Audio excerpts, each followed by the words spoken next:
Il va finalement pouvoir partir, enfin redécoller. L'avion bloqué par les autorités de l'aéroport de Vatry dans la Marne prendra son envol à 10 h tout à l'heure. L'appareil avait été immobilisé depuis jeudi avec ses 300 passagers, essentiellement des Indiens, en cause des soupçons de traite d'êtres humains. L'avion a été exploité par la compagnie roumaine de location et d'affrètement Legend Airlines, dont vous êtes l'avocate, maître Liliana Bakayoko. Bonjour à vous. Merci d'être en direct sur LCI. On va déjà essayer de remonter un petit peu le fil de tout ça parce que l'histoire, elle est quand même assez complexe. L'avion, arrêtez-moi si je me trompe, devait effectuer un vol de 8 heures, donc au départ des Émirats Arabes Unis. Il a fait en France une courte escale technique afin de faire le plein. Il devait repartir vers sa destination finale, le Nicaragua. Jusque-là, j'ai tout bon ? Absolument, Bon, absolument. sauf qu'il y a eu un signalement anonyme, dit-on, qui a été fait, affirmant que des passagers étaient susceptibles d'être victimes de traite d'êtres humains en bande organisée. C'est-à-dire, c'était quoi l'accusation ? Alors j'ignore quelle était l'accusation. Ce n'est pas nous qui avons effectivement signalé quelques problèmes que ce fut à l'administration française. Mais vous avez été En tenu au tout cas, courant quand même, j'imagine. nous avons été tenus au courant, en fait, parallèlement. Les membres de l'équipage ont été sommés de quitter l'aéroport. Les passagers ont été sommés de rester dans l'aéroport.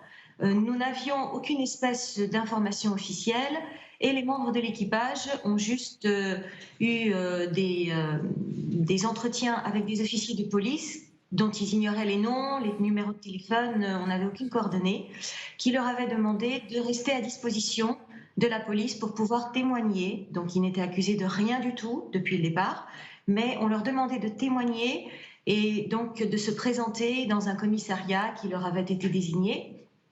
Et on leur avait précisé que l'horaire exact du témoignage ne sera divulgué qu'au plus tard. Donc en fait, on ne savait pas trop comment ça allait se passer. J'étais en contact avec ces membres d'équipage qui étaient très inquiets en fait, parce que ils ne comprenaient absolument pas quel est le problème. Ils nous demandaient de leur expliquer ce qu'ils doivent faire, donc je leur ai dit de coopérer dans toute la mesure du possible, de répondre à toutes les questions, de tous être présents et donc de dire la vérité. Oui, mais avant d'aller plus loin sur ce dossier, si vous voulez bien, parce que juste avant ça, il faut quand même qu'on rappelle les faits. Ce qui était craint, c'était que ces passagers aient planifié de se rendre en Amérique centrale afin ensuite de tenter d'entrer illégalement aux États-Unis et au Canada. Dans le pire des cas, si j'ose dire, c'est de l'immigration illégale, mais en aucun cas, c'est de la traite d'êtres humains. Donc, quelle a été, encore une fois, je sais que vous avez forcément été tenu au courant, puisque vous avez parlé à ces gens qui ont été accusés. Quelle était l'accusation? Qu'est-ce qu'on leur reprochait? Et qu'est-ce qu'on reprochait à qui, surtout? Non, moi, à aucun moment, je n'ai parlé à des gens qui ont été accusés. Les membres de l'équipage n'ont jamais été accusés de rien. Ils ont été laissés libres de leur mouvement en dehors de l'aéroport avec une demande de se présenter au commissariat pour témoigner en tant que témoin et non pas en tant que personne accusée de quoi que ce soit, mise en garde à vue, ni même témoin assisté. Donc ils étaient absolument libres de toute accusation et ils l'ont toujours été. Je n'étais en contact qu'avec les membres de l'équipage. Je n'étais pas en contact avec les passagers, dont une partie, deux, d'après ce que la presse a divulgué, ensuite d'après ce que les autorités ont divulgué, ont été mises en examen.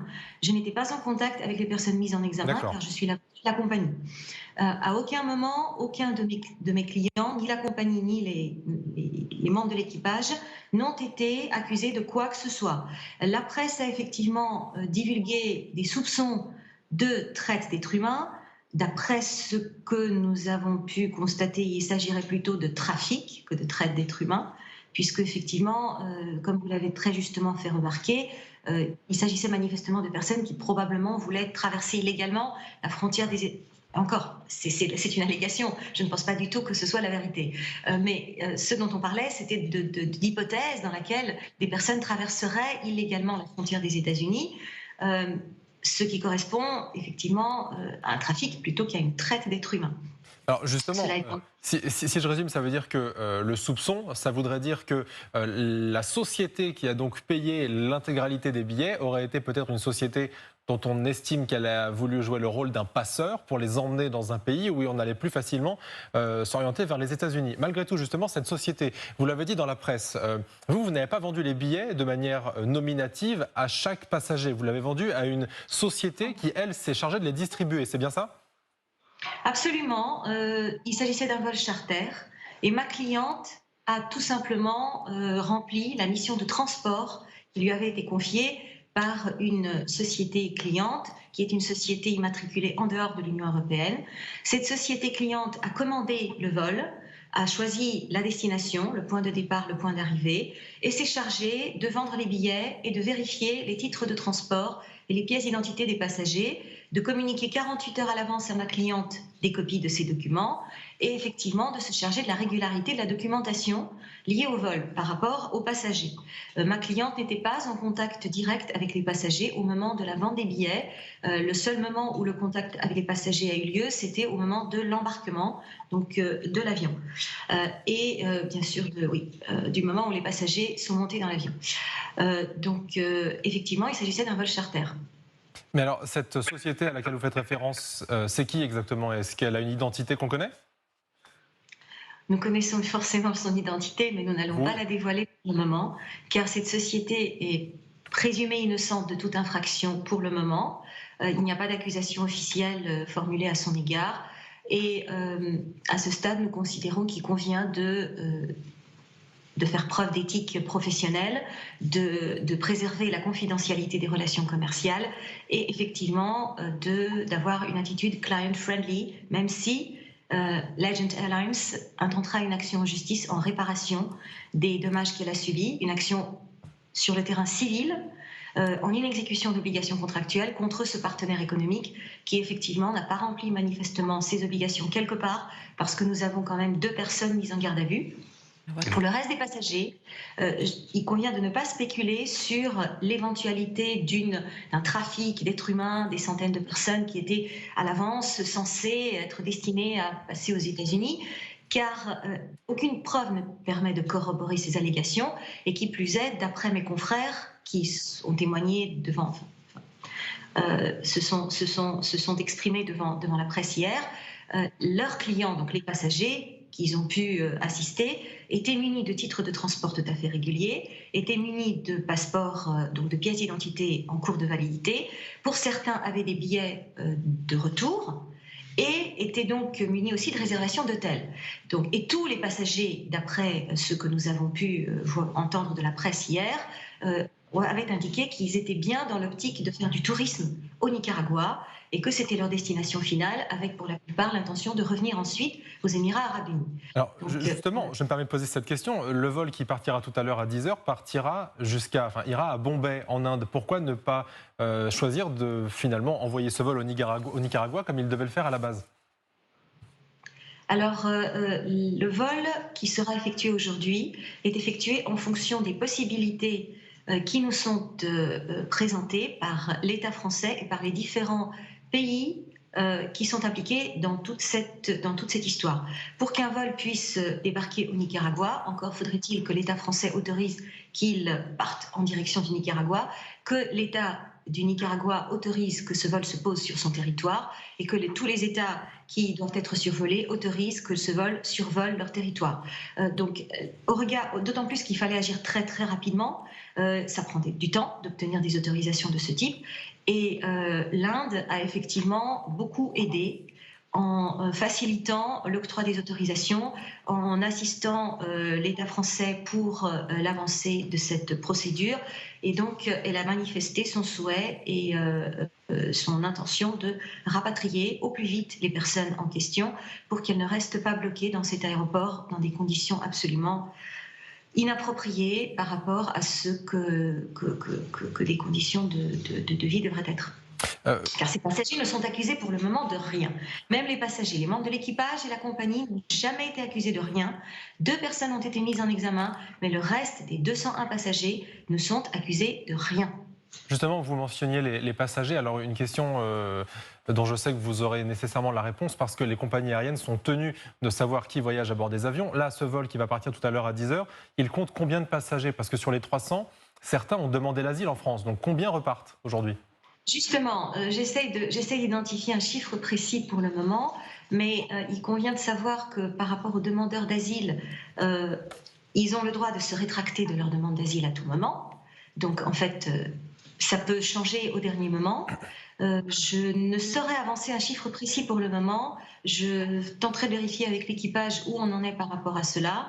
Mais pour le moment, ce que l'on sait, c'est que toutes les personnes qui n'ont pas été mises en garde à vue et qui n'ont pas demandé l'asile devraient partir avec le vol d'aujourd'hui à 10 heures en direction de l'Inde. Alors, dans cette affaire, il y a quand même eu un raté 11 heures entre le moment où les passagers ont été immobilisés et celui où un juge des libertés et de la détention a été saisi. Ce qui constitue, je cite, une atteinte disproportionnée aux droits de la personne. Écoutez ce que disait cet avocat. Ça confirme ce qu'on pensait depuis le début, c'est-à-dire que la procédure n'était pas régulière et on a soulevé des nullités parce que des délais qui n'ont pas été respectés entre notamment l'atterrissage de cet avion et le moment où on a placé toutes ces personnes en zone d'attente.